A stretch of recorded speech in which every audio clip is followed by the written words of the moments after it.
आज तुम्हाला माझ्या बाल्कनीतली एक नवीन गोष्ट दाखवायची आहे आणि खरंच अशी अपेक्षाच नव्हती मला की हे फ्लावर पण असं ब्लूम होईल.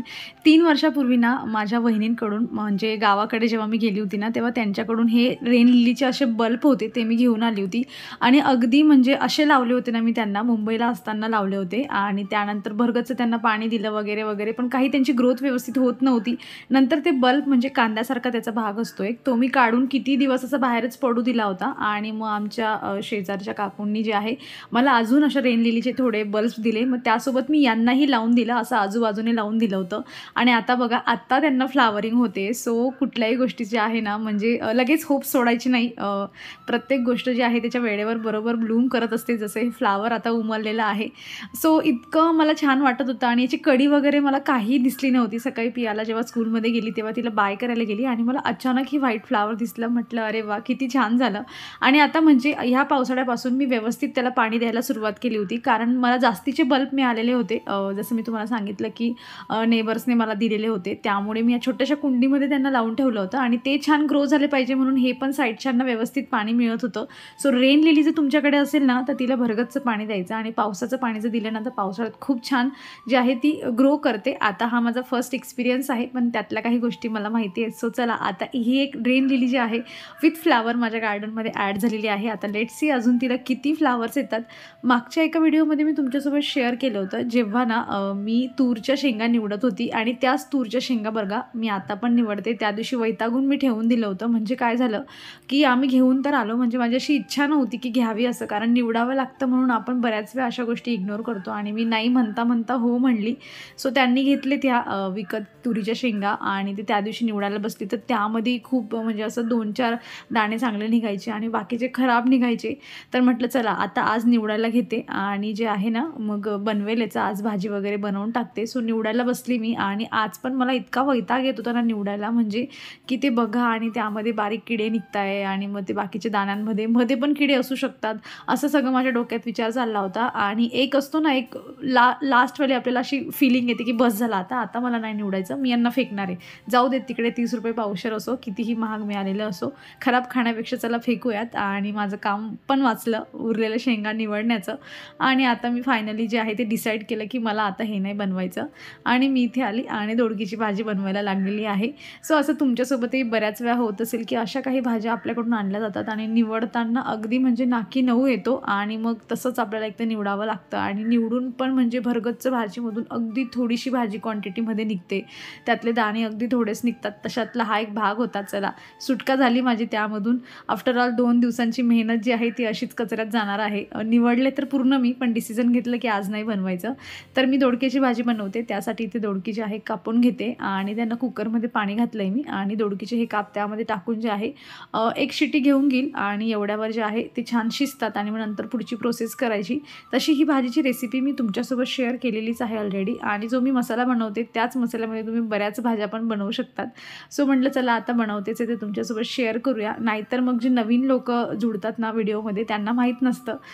तर मग ते मला कमेंट्स करून सांगतात की तू भाजीची पूर्ण रेसिपी जी आहे ती आमच्यासोबत शेअर करत जा, म्हणून म्हटलं आज करूयात. तर मी इथे दोडकी कापून जी आहे कुकरला लावलेली आहे आणि जो मसाला बनवण्यासाठी ना काय करायचं की मिक्सरच्या भांड्यामध्ये तुम्हाला जे आहे ना जे शेंगदाणे असतात ना भाजलेले शेंगदाणे ते घालायचे आहे. हे सेम जे आहे ना तुम्ही म्हणजे मिरची टाकून पण करू शकता, हिरवी मिरची, नाहीतर मग तिखट टाकून, पण मी आता तिखट टाकून बनवते. सो मिक्सरच्या भांड्यामध्ये शेंगदाणे घ्यायचे भाजलेले, त्यानंतर जे तिखट आपले सगळे सुके मसाले त्यामध्ये ॲड करायचे, अद्रक लसूण हे सगळं त्यामध्ये ॲड करायचं, थोडे कढीपत्त्याचे पानं पण घ्यायची म्हणजे छान फ्लेवर येतो मग. आणि हे सेम जे आता मी मिक्सीमध्ये फिरवून घेते ना याचीच तुम्ही चटणी पण बनवून घेऊ शकतात. सो मल्टिपल वेने तुम्ही हे एवढा जो मसाला आहे हा यूज करून घेऊ शकता. आता मिक्सरमधून याला बारीक करून घेते छान. मिक्सरमध्ये वाटून घेतलेला मसाला कढईमध्ये थोडं तेल घातलं आहे मी, त्यामध्ये जिरं वगैरे घातलं आणि थोडे कढीपत्ते वगैरे घेऊन घेतलेले आहेत. आणि हा जो मसाला वाटून घेतला आहे पूर्ण बारीक नाही बनवायचा आणि यामध्ये पाणी टाकायची गरज नाही आहे, कोरडाच याला फिरवायचा फक्त. आणि त्यानंतर हा कमी आचेवर जे आहे थोडा भाजून घ्यायचा आणि मग त्यानंतर तो छान थोडा भाजला गेला की त्यामध्ये थोडंसं पाणी ॲड करायचं जेणेकरून मग त्याला तेल सुटतं छान आणि ते तेल एकदम कमी आचेवरच छान त्याला भाजून घ्यायचं, जसं तुम्ही आता पुढे व्हिडिओमध्ये बघणार. थोडंसंच पाणी टाकायचं, खूप जास्त नाही, नाहीतर मग तुम्हाला तेल सुटण्यासाठी भाजण्यासाठी जास्त वेळ थांबावं लागेल त्याला. सो थोडंच पाणी टाकून जे आहे फक्त हा मसाला छान भाजून घ्यायचा आणि मग त्यानंतर त्याला तेल सुटलं की मग तुम्ही त्यामध्ये जे काही तुम्हाला भाजी टाकायची ती तुम्ही ॲड करू शकता. पण बघा आता मी याच्यामध्ये ही दोडकी घालते, तर गरम गरम असलं ना म्हणजे तुम्ही गरम पाणी ॲड करा, नाहीतर मग जसं मी दोडकी जी होती ती शिजवून घेतली होती तर ते सगळं गरमच होतं. गरम ॲड केलं तर काय होतं, मग त्याला तर्री छान येते. तसं मी भाज्यांमध्ये खूपच कमी तेल टाकत असते, पण तरीही तुम्हाला कमी तेल टाकून पण थोडीफार तर्री भाजीमध्ये दिसायला तुम्हाला पाहिजे असेल तर मग गरम पाण्याचा यूज करायचा, जेणेकरून मग भाजीला छान मस्त वर तेल सुटतं. सो मसाल्याची पण भाजी केली त्याला पण सेम आहे, गरम पाणी टाकलं तर मग तेल छान येतं. आणि ते भाजी चपाती माझी बनवून रेडी झालेली आहे. सो अशा पद्धतीने भाजी दिसते. भाकरीसोबत चपातीसोबत तुम्ही खाऊ शकता. नको नको तिकडे जागा करून हे बसत असतात बघा. आणि कबुतरांचा विषय काढला की मला बऱ्याच टिप्स पण मिळतात की तू जाळी वगैरे लावून घे किंवा वेगवेगळ्या भरपूर छान छान टिप्स मिळतात. पण ह्या कोपऱ्यातलं काय करायचं, तिथे तर जाळी लावता येणार नाही. तशी आमच्याकडे भरपूर मोठी जाळी आहे की पूर्ण गॅलरी माझी पॅक होऊन जाईल, पण ते अगदी असं बंदिस्त सारखं वाटतं की फार आपण एखाद्या पिंजऱ्यात राहतो असं फील होतं. म्हणून मग आम्ही ती जाळी काढून टाकली होती. पण अशी ते वर जागा आहे तिथे, तर तिथे ते येऊन बसतात. काही ना काही जुगाड करावा लागेल तिथे, आणि तिथे त्यांची जी बसण्याची जागा आहे ना ती त्यांना राहायलाच नको असं काहीतरी करावं लागेल. सो लेट्स सी, बघूयात आता तिथे काय ठेवता येतं म्हणून. काही थर्मोकॉल आहेत जे मी मोठे मोठे वॉशिंग मशीनसोबत आले होते ना, ते 2-4 राहू दिले असं वाटतंय मला की ते ठेवावं तिथे, जेणेकरून त्यांना जागाच राहणार नाही बसायला. चला, माझ्यासोबत आज अशी छोटीशी ट्रॅजेडी घडली म्हणजे मी मशीन तर लावलं होतं बघा, आणि आता 3 वाजले. पियाला मी स्कूलमधून पण घेऊन आली आणि तेव्हा मला लक्षात आलं, पिया म्हणत होती की मम्मा मला युनिफॉर्म उद्या तो असा घालायचा, असं आमचा विषय चालला. तेव्हा मला लक्षात आलं की अरे मी तर मशीनला कपडे लावले होते आणि मी ते मशीनमधून काढलेच नाही, आणि आता 3 वाजता सगळे कपडे जे आहे मी इथे वाळवत घालते. सो आज काय माझे कपडे सुकणार नाही, म्हणून रात्री जरा बाहेर राहतील. चला असो. आणि हे बघा फायनली मुहूर्त निघाला आणि माझ्या तेलचे जी मी बनवायला प्रोसेस ठेवलेली होती ना, मी आता गेल्या दिवशी जे आहे तेल घेऊन आली, तर आता म्हटलं यामध्ये ॲड करून देते जरा. आणि असं काय होतं ना की एखादी गोष्ट आणायची म्हणजे आणून मला 2 दिवस झाले हे तेल घेऊन, पण तरीही मला लक्षातच नाही की मला ॲड करायचं आहे असं. आणि म्हटलं चला आता ॲड करून देऊया, आणि अजून 8 दिवसामध्ये जे आहे हे तेल बनवून तयार होऊन जाईल आणि मग तुमच्यासोबत शेअर करते. यामध्ये जी रोजमेरी मी घातली ना, त्याच्यामुळे इतका म्हणजे डब्बा हा खोलला ना तुम्ही ही बरणी, की यामधून इतका छान मस्त सुगंध येतो ना की काय सांगावं. असं खूप डार्क नाही, असं एकदम शांत, असा डोक्याला शांत करणारा जो असतो ना, असा त्यामधून मस्त वास येत असतो आणि डोक्याला लावल्यावर पण खूप शांत वाटतं रोजमेरी जर त्यामध्ये ॲड केली तर. आणि आता मी एक महत्त्वाचं काम करते. कालच्या दिवशी मी तुमच्यासोबत व्हिडिओ शेअर केला की माझं वॉर्डरोब मी छान जे आहे ऑर्गनाईज वगैरे करून ठेवलं, आणि हे कपडे मी असे काढून ठेवलेले होते आणि ते इथेच सगळे खाली पडून होते. कारण जर काढून ठेवलेत तर परत त्यांना पिशवीत भरून आणि तिथेच परत कपाटात ठेवण्यात काय अर्थ नाही. मग म्हटलं जे पुसण्याच्या म्हणजे असे याचे आहेत की ते व्यवस्थित डस्ट वगैरे ॲब्झॉर्ब करतील ना, किचन असो किंवा बऱ्याच वेळा आपल्याला असतं की कापडच मिळत नाही आपल्याला, मग तेव्हा त्या सिच्युएशनसाठी मी कापड तयार करून ठेवते. किचन वगैरे तसं ओटा वगैरे क्लीन करण्यासाठी माझ्याकडे ते वाईप्स वगैरे असतात, पण असे छोटे मोठे कापड असले की खिडकी क्लीन करायची आहे, नाहीतर मग डबे वगैरे पुसून काढायचे, तेव्हा आपल्याला एखाद वेळेला असं अचानक कापडच मिळत नाही. जे असतात ते सगळे खराब झालेले असतात. मग त्या सिच्युएशनसाठी जे आहे मी जेव्हा पण माझं वॉर्डरोब क्लीन केलं आणि कपडे काढले त्यामधून की काही डिस्कार्ड करायचे, चांगले असतील तर मी देते कुणाला तरी, पण अगदी घालण्याच्या लायकीचीच नाही आहेत, मग त्यांचं मी असा रियूज करत असते. कापून ठेवलेत मग ते वेळेवर बरोबर कामाला येत असतात. इथे पॅन्ट वगैरे जे काय आहे ना ते सगळं व्यवस्थित त्यांच्या घड्या वगैरे घालून ठेवलं. त्यांची जी म्हणजे लेस असते जाडवाला भाग तो काढून घ्यायचा, आणि बघा असं स्कर्ट वगैरे किंवा फ्रॉक वगैरे असला आणि तुम्ही कोणाला देऊही शकत नाही, कारण त्यांची इलास्टिक वगैरे लूज होऊन जाते. त्या सिच्युएशनमध्ये त्यांची जी फ्रील असेल किंवा मग तो नेट जी असेल ना, त्या नेटपासून तुम्ही छान स्क्रंचीज बनवून घेऊ शकतात. स्क्रंचीज म्हणजे रबर बँड वगैरे असतात आणि मुलींना छान दिसतात लहान वयाच्या असल्या तर. असे खूप छान कलरफुल यांचे जे आहे तुम्ही बनवून घेऊ शकतात.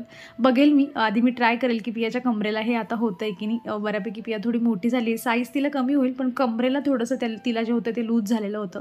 आधी ट्राय करते आणि बनवली स्क्रंची तर मग तुमच्यासोबत शेअर करेल. आणि त्यानंतर असे छोटे मोठे फ्रॉक्स असतात जे आपल्याला वाटतं की नको कट करायला पाहिजे, म्हणजे अगदी बेड भरला आहे माझा पियाच्या लहानपणीच्या कपड्यांचा, आणि किती अजून जमा करायचे ना, म्हणून म्हटलं अगदी लहानपणीची आठवण तेवढी जपून ठेवूया. आता जे आहे ते काढूयात बाहेर. सो जे असलं ते अशा पद्धतीने त्याची विल्हेवाट मी लावते. आणि त्यानंतर हा वरचा पार्ट एक उरला होता तिच्या फ्रॉकचा, इतका छान वाटत होता आणि म्हटलं ट्राय करूया तिला कसं दिसतं, पण म्हटलं नको, तिला जर आवडलं ना मग ती घरात घालून फिरेल, म्हणून मी स्वतःला इथे आहे जे थोडे आवर घातली. सो अशा छोट्या-छोट्या गोष्टी जपून ठेवायला वाटतात आपल्याला, की आपण जपून ठेवावं, पण आपल्याकडे तेवढा स्पेस नसतो ठेवायला, म्हणून डिस्कार्ड करणं हे सर्वोत्तम त्यावर पर्याय आहे.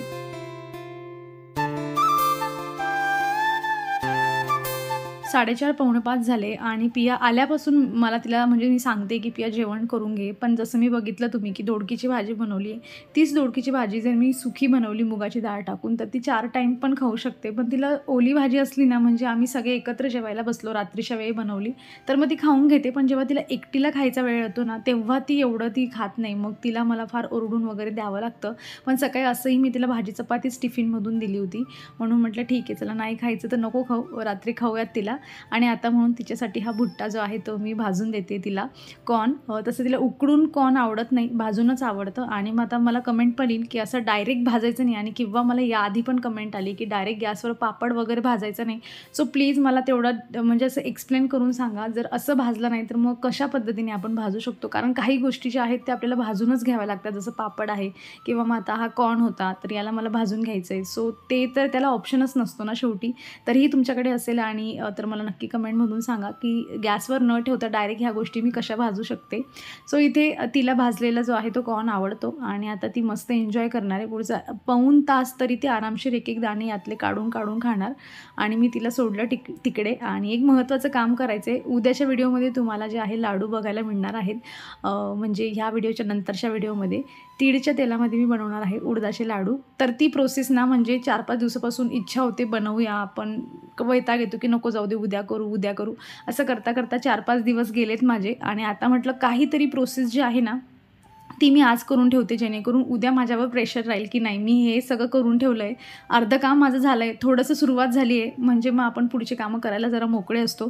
म्हणून मी इथे गूळ जे आहे ना ते किसून ठेवते. ॲक्च्युली एकदम बारीक गूळ त्यासाठी पाहिजे होता आणि मी पहिल्यांदा गूळ किसते, अदरवाईज मी कापून घेते गूळला. आणि मग त्याचे छोटे मोठे जे असतात ना, म्हणजे खडे पण राहिले, त्याचे तुकडे राहिले तरी पण ते चहामध्ये विरघळतात किंवा पियाला दुधामध्ये द्यायचे, तर त्यांचं काम होतं. सो किसण्याची कधी गरज पडत नाही. फर्स्ट टाईम मी किसून घेतला, पण हात एवढा दुखत होता ना, तर मी नंतर त्याला अगदी बारीक बारीक कापूनच घेतला आणि थोडा साईडला ठेवला आहे. उरलेला सगळा जो काही गूळ होता तो चहासाठी वगैरे लागतो, म्हणून मी त्याला पण पूर्णपणे अगदी चॉप करून ठेवलेला आहे आणि बरणीत पण भरून ठेवला. आणि आता मी बनवते आहे आमच्यासाठी मस्त चहा, कारण बघता बघता 5 वाजलेत आणि 5 वाजले म्हणजे चहाचा टाईम झालेला असतो. आणि बाहेर मस्त गार वातावरण आहे. थोडी थंडी कमी झाली आहे. नोव्हेंबरच्या लास्टला जी थंडी होती ना ती आता थोडी कमी झाली आहे, पण आहे थोडीफार. सो चहा प्यायची इच्छा जरा होत असते, तर मी इथे चहा बनवायला ठेवली. आणि जो काही पसारा आता मांडून ठेवला आता गूळ कापण्यासाठी, तर म्हटलं तो पण लगेच जो आहे क्लीन करून ठेवूयात, म्हणजे रात्री मला चकाचक असं स्वयंपाक करण्यासाठी किचन मिळेल.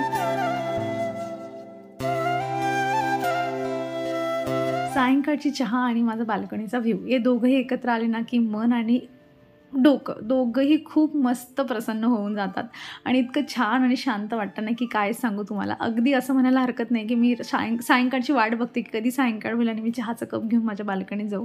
आज मला कंपनी द्यायला पिया पण आहे इथे आणि जरा इग्नोर करते ती. मी तिला बऱ्याच गोष्टी सांगते, की मी हे केलं आहे, ते केलं आहे माझ्या बाल्कनीमध्ये. पण ती जरा बोर होऊन ऐकते, हो म्हणते, लक्ष देते, तिचं चाललं आहे. पण मी माझं बोलणं मात्र काही सोडत नाही, कारण कोणीतरी पाहिजे असतं, की मी आज माझ्या आवडीचं काय काय काम केलं आहे ते सांगण्यासाठी. चला असो, आम्ही दोघी इथे गप्पा मारतो आणि मस्त चहा पण मी एन्जॉय करते मस्त अशा व्ह्यूसोबत. आणि व्हिडिओ पण इथे संपवते. अपेक्षा करते तुम्हाला आवडला असेल. कसा वाटला व्हिडिओ मला कमेंटमधून नक्की सांगा. आवडला असेल तर लाईक करा. चॅनलवर तुम्ही नवीन असाल तर प्लीज चॅनलला सबस्क्राईब करा. आपण भेटूयात पुढच्या अशाच इंटरेस्टिंग व्हिडिओमध्ये. तोवर तुम्ही स्वतःची काळजी घ्या. So take care friends and bye.